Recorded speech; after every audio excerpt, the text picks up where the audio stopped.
Note: the following video depicts a specific configuration of the notebook. The same removal and replacement procedures apply to all configurations of the notebook. Before you begin, remove the battery, optical drive, base enclosure, wireless module, fan, and heatsink.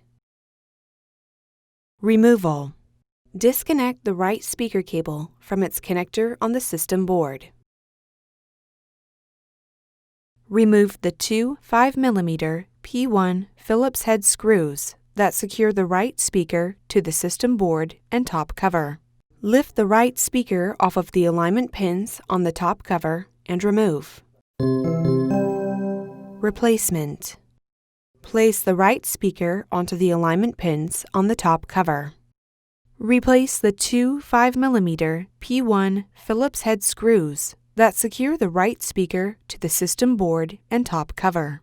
Connect the right speaker cable into its connector on the system board.